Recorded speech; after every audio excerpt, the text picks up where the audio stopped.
السلام علیکم ورحمۃ اللہ وبرکاتہ۔ محترم حضرات، معزز خواتین، عزیز طلباء و طالبات، آج کے سبق میں ہم مخارج کی تفصیل کو جانیں گے۔ سب سے پہلے سبق میں ہم نے حروف کی ادائیگی کے موقع پر اس کا سرسری تذکرہ کر لیا تھا مخارج کا، لیکن مخارج کی مزید تفصیلات انشاءاللہ ہم آج کے سبق میں پڑھیں گے۔ مخارج یہ جمع ہے مخرج کی۔ مخرج کہتے ہیں کسی بھی حرف کے نکلنے کی جگہ کو۔ ویسے تو جملہ 29 حروف کے 29 مخارج ہیں، ہر حرف کے نکلنے کی جگہ بالکل الگ ہے، لیکن بعض مخارج اتنے قریب قریب ہوتے ہیں، بعض حروف کے نکلنے کی جگہ اتنے قریب قریب ہوتی ہے کہ اس کو ایک ہی مخرج شمار کر لیا گیا۔ اس طرح قول مختار کی بنا پر، یعنی عام طور پہ جس قول کو پسند کر لیا گیا اس کی بنا پر 17 مخارج ہیں، یعنی 17 جگہ ایسی ہیں جہاں سے 29 حروف ادا ہوتے ہیں۔ آئیے ہم جان لیتے ہیں کہ کون سے حرف کا مخرج کیا ہے۔ الف مدہ، واو مدہ اور یا مدہ کا مخرج۔ الف جس سے پہلے زبر ہو، یا ساکن جس سے پہلے زیر ہو، اور واو ساکن جس سے پہلے پیش ہو، اس کا مخرج ہے جوف دہن۔ جوف دہن یعنی منہ کے اندر کا خالی حصہ۔ منہ کے اندر کے خالی حصے سے یہ 3 حروف مدہ ادا ہوتے ہیں۔ مخرج نمبر 2، حمزہ اور ہا کا مخرج۔ اقصائے حلق یعنی گلے کا آخری حصہ جو سینے کی طرف ہے، اقصائے حلق اسے کہتے ہیں، وہاں سے حمزہ اور ہا یہ 2 حروف ادا ہوتے ہیں۔ عین اور حا کا مخرج۔ عین، انعمت، انعمت، الحمد، یہ دونوں حروف عین اور حا وسط حلق یعنی گلے کے درمیانی حصے سے ادا ہوتے ہیں۔ غین اور خا کا مخرج۔ غیر المغضوب علیہم، غین، خیرن، خا، تو غین اور خا کا مخرج ادنائے حلق یعنی گلے کا شروع والا حصہ جو منہ کی طرف ہے وہاں سے ادا ہوں گے۔ مخرج نمبر 5 کیا ہے؟ قاف کا مخرج ہے یہ۔ زبان کی جڑ اور اس کے مقابل اوپر کا تالو۔ بعض کتابوں میں آپ اس کو اس طرح بھی لکھا ہوا دیکھیں گے، اعلائے اقصائے لسان اور اوپر کا تالو۔ زبان کی جڑ کی ابتدا اور اس کے مقابل اوپر کا تالو۔ زبان جہاں سے شروع ہوتی ہے، حلق کے قریب سے جہاں سے زبان شروع ہوتی ہے، بالکل شروع والا جو حصہ ہے اس کو اس کے مقابل اوپر کے تالو سے لگائیں گے تو قاف ادا ہوگا۔ کاف کا مخرج اسفل اقصائے لسان اور اس کے مقابل اوپر کا تالو، یعنی قاف کے مخرج سے تھوڑا سا منہ کی طرف ہٹ کر زبان کا جو حصہ ہے اس کو اس کے مقابل اوپر کے تالو سے لگائیں گے تو کاف ادا ہوگا۔ مخرج نمبر 7، جیم، شین اور یائے غیر مدہ کا مخرج۔ زبان کا بیچ والا حصہ یعنی یہ حصہ، زبان کا بیچ والا حصہ اس کے مقابل اوپر کے تالو سے لگے گا، تب جیم، شین اور یائے غیر مدہ ادا ہوں گے۔ یا مدہ کے بارے میں تو ہم نے پہلے پڑھا کہ یا مدہ منہ کے اندر کے خالی حصے سے ادا ہوتا ہے۔ اب اس سے آگے کے جو مخارج ہیں ان کا تعلق دانتوں سے ہیں۔ دانتوں کی جڑ میں یا دانتوں کے کنارے سے یا داڑوں کی جڑ میں زبان لگنے سے وہ مخارج ادا ہوں گے، لہٰذا ان مخارج کو پڑھنے سے پہلے ہمیں دانتوں کے نام سمجھنا، دانتوں کو سمجھنا، دانتوں کے ناموں کو سمجھنا ضروری ہے۔ آئیے دیکھتے ہیں۔ یہ دیکھیے یہاں دانتوں کا نقشہ بنا ہوا ہے۔ سامنے کے اوپر والے جو 2 بڑے دانت ہوتے ہیں انہیں ثنایا علیہ کہتے ہیں۔ ثنایا کہتے ہیں 2 کو، اور علیہ یعنی اوپر والے ہیں، تو ثنایا علیہ سامنے کے اوپر والے 2 بڑے دانت، اور ثنایا سفلا سامنے کے نیچے والے 2 بڑے دانتوں کو ثنایا سفلا کہتے ہیں۔ یہ 2 بڑے دانت ہیں۔ ثنایا علیہ اور ثنایا سفلا کے اطراف میں ایک ایک دانت، کل 4 دانتوں کو، ان 4 دانتوں کو رباعی دانت کہتے ہیں۔ رباعی، رباعی یہ 4 سے بنا ہوا ہے، 4 کے معنی 4، تو یہ رباعی، یہ 4 دانت ہے لہٰذا اس کو رباعی کہتے ہیں۔ رباعی کے اطراف میں ایک ایک دانت، نیچے دائیں طرف ایک، بائیں طرف ایک، اوپر دائیں طرف ایک، بائیں طرف ایک، اس طرح کل 4 دانتوں کو انیاب یا ناب کہتے ہیں۔ ناب ایک کو کہیں گے، انیاب چاروں کو۔ انیاب کے اطراف میں ایک ایک داڑھ، کل 4 داڑھوں کو زاحک یا زواحک کہتے ہیں۔ زواحک کے اطراف میں 3 داڑھیں، دائیں طرف 3 داڑھیں، بائیں طرف 3 داڑھیں، اسی طرح نیچے بھی دائیں طرف 3 اور بائیں طرف 3، اس طرح کل 12 داڑھوں کو طواحن کہتے ہیں۔ اور طواحن کے اطراف میں ایک ایک داڑھ اور ہوتی ہے، ان داڑھوں کو نواجز یا ناجز کہتے ہیں۔ اس طرح عام طور پر ایک انسان کے منہ میں جملہ 32 دانت ہوتے ہیں، جس میں سے 12 دانت ہوتے ہیں اور 20 داڑھیں ہوتی ہیں۔ تو یہ نقشہ اگر ہم سمجھ چکے ہیں تو اگلے مخارج سمجھنا ہمارے لیے آسان ہوگا۔ چلیے اب مخارج کی طرف چلتے ہیں۔ مخرج نمبر 8، غاد کا مخرج۔ زبان کی کروٹ، حافظ لسان بھی اس کو کہتے ہیں، زبان کی کروٹ۔ زبان کی کروٹ اوپر کے 5 داڑھوں کے جڑ میں لگے گی، ایک زاحک، 3 طواحن اور ایک ناجز۔ اس طرح 5 داڑھوں کی جڑ میں لگے گی زبان کی کروٹ، تو غاد ادا ہوگا۔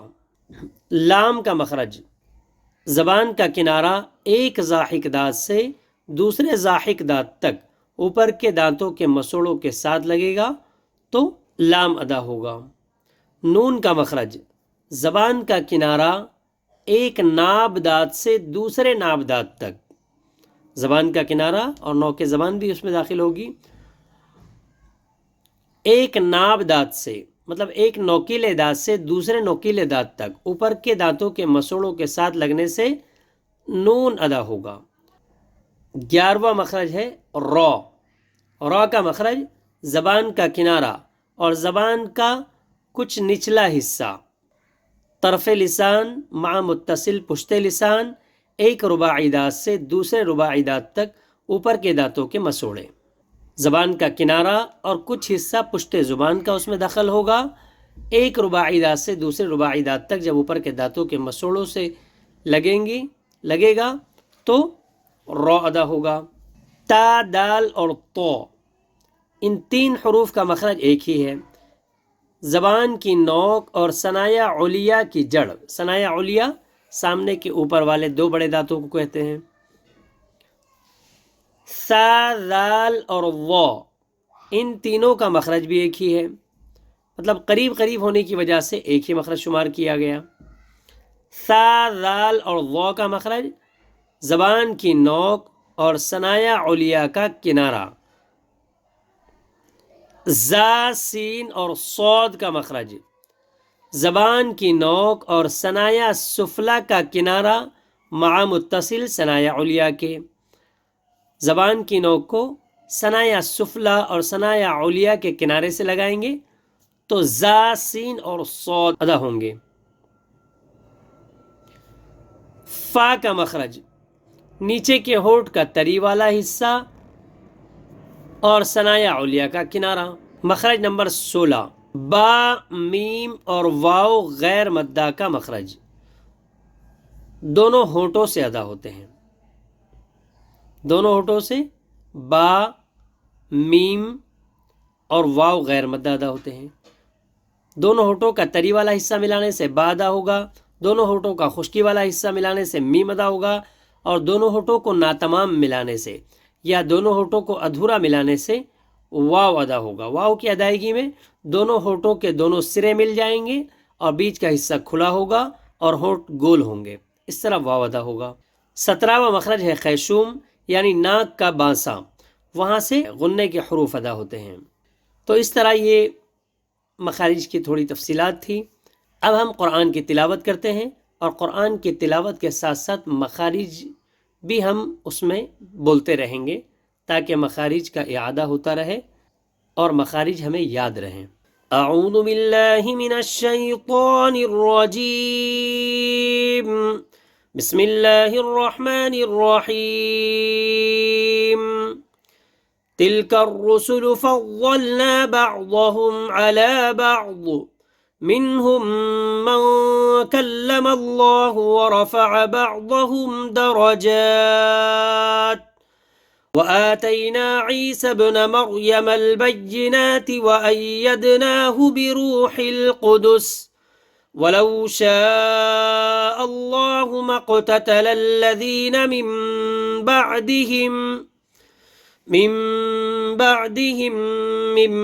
بعد ما جاءتهم البينات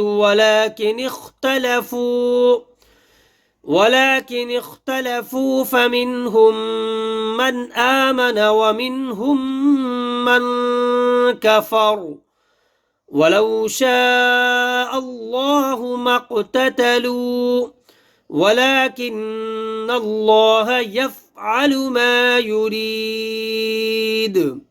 تلک الرسل، یہاں دیکھیے تا کا مخرج زبان کی نوک اور ثنایا علیہ کی جڑ. لام کا مخرج زبان کا کنارہ ایک زاحک دانت سے دوسرے زاحک دانت تک اوپر کے دانتوں کے مسوڑے. کاف کا مخرج اسفل اقصائے لسان اور اس کے مقابل اوپر کا تالو. اور را کا مخرج طرف لسان مع متصل پشت لسان ایک رباعی دانت سے دوسرے رباعی دانت تک اوپر کے دانتوں کے مسوڑے. سین کا مخرج زبان کی نوک اور ثنایا سفلا کا کنارہ مع متصل ثنایا علیہ کے. لام کا مخرج طرف لسان ایک زاحک دانت سے دوسرے زاحک دانت تک اوپر کے دانتوں کے مسوڑے. فا کا مخرج ثنایا علیہ کا کنارہ اور نیچے کے ہونٹ کا پیٹ. واد کا مخرج زبان کی کروٹ اور اوپر کے 5 داڑوں کی جڑ. نون کا مخرج زبان کا کنارہ ایک ناب دانت سے دوسرے ناب دانت تک اوپر کے دانتوں کے مسوڑے. الف مدہ کا مخرج جوف دہن. عین کا مخرج وسط حلق یعنی گلے کا درمیانی حصہ. واد کا مخرج زبان کی کروٹ اور اوپر کے 5 داڑوں کی جڑ. ہا کا مخرج اقصائے حلق یعنی گلے کا آخری حصہ جو سینے کی طرف ہے. میم کا مخرج دونوں ہونٹوں کا خشکی والا حصہ. منہم من کلم اللہ. غنہ کا مخرج خیشوم یعنی ناک کا باسا. وآتینا واو کا مخرج دونوں ہونٹوں کا ناتمام ملنا. سین کا مخرج زبان کی نوک اور ثنایا سفلا کا کنارہ مع متصل ثنایا علیہ کے، یعنی زبان کی نوک ثنایا سفلا اور ثنایا علیہ کے کنارے کے ساتھ لگے گی تو سین ادا ہوگا. وَأَيَّدْنَاهُ یا غیر مدہ کا مخرج زبان کا بیچ والا حصہ اس کے مقابل اوپر کے تالو سے لگے گا تو یا غیر مدہ ادا ہوگی. تو اسی طرح ہم مخارج بولتے رہیں گے تو انشاءاللہ یہ مخارج ہمیں ازبر ہوں گے، اچھی طرح یاد ہوں گے اور حروف کی ادائیگی میں ہمیں سہولت ہوگی. یا ایہا الذین آمنوا انفقوا مما رزقناکم من قبل ان یأتی یوم لا بیع فیہ ولا خلة ولا شفاعة والکافرون هم الظالمون. اللہ لا الہ الا هو الحی القیوم لا تأخذه سنة ولا نوم له ما في السماوات وما في الأرض من ذا الذي يشفع عنده إلا بإذنه يعلم ما بين أيديهم وما خلفهم ولا يحيطون بشيء من علمه إلا بما شاء وسع كرسيه السماوات والأرض ولا يؤوده حفظهما وهو العلي العظيم. لا إكراه في الدين قد تبين الرشد من الغي فمن يكفر بالطاغوت ويؤمن بالله فقد استمسك بالعروة الوثقى لا انفصام لها والله سميع عليم. الله ولي الذين آمنوا يخرجهم من الظلمات إلى النور والذين كفروا أولياؤهم الطاغوت يخرجونهم من النور إلى الظلمات أولئك أصحاب النار هم فيها خالدون ألم تر إلى الذي حاج إبراهيم في ربه أن آتاه الله الملك إذ قال إبراهيم ربي الذي يحيي ويميت قال أنا أحيي وأميت قال إبراهيم فإن الله يأتي بالشمس من المشرق فأت بها من المغرب فبهت الذي كفر والله لا يهدي القوم الظالمين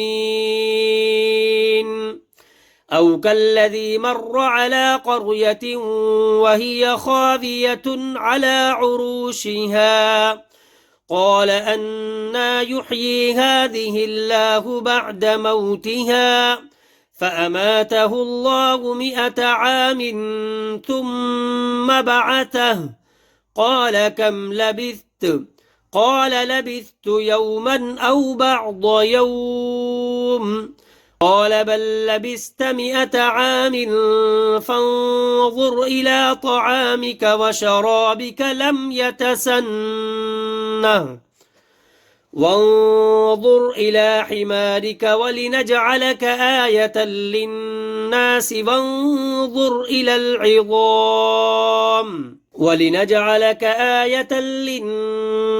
وانظر إلى العظام كيف ننشزها ثم نكسوها لحما فلما تبين له قال أعلم أن الله على كل شيء قدير وإذ قال إبراهيم رب أرني كيف تحيي الموتى قال أفلم تؤمن قال بلى ولكن ليطمئن قلبي قال فخذ 4 من الطير فصرهن إليك ثم اجعل على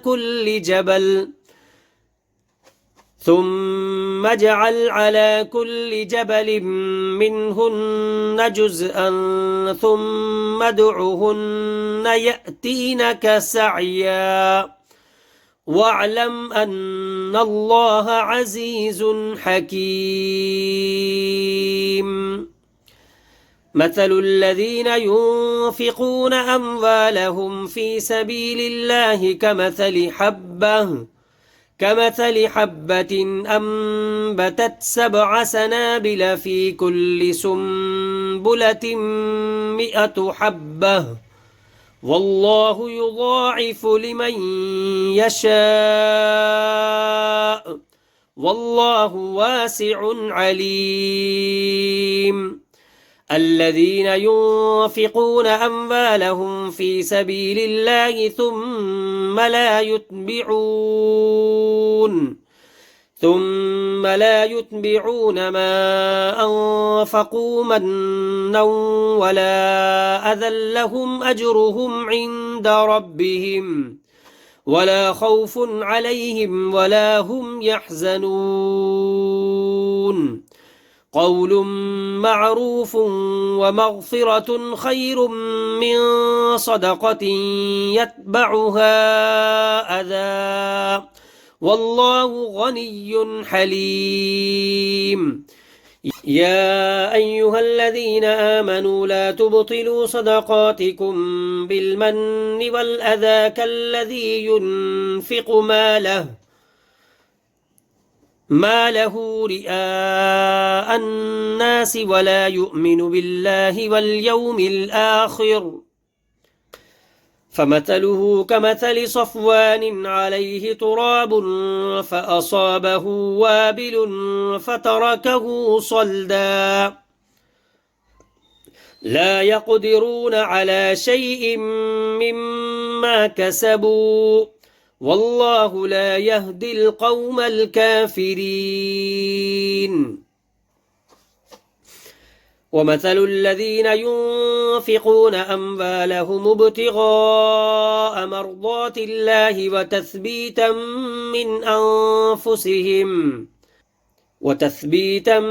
من أنفسهم كمثل جنة بربوة أصابها وابل فآتت أكلها ضعفين فإن لم يصبها وابل فطل والله بما تعملون بصير.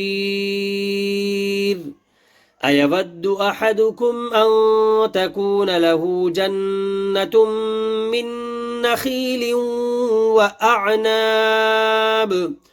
وأعناب تجري من تحتها الأنهار له فيها من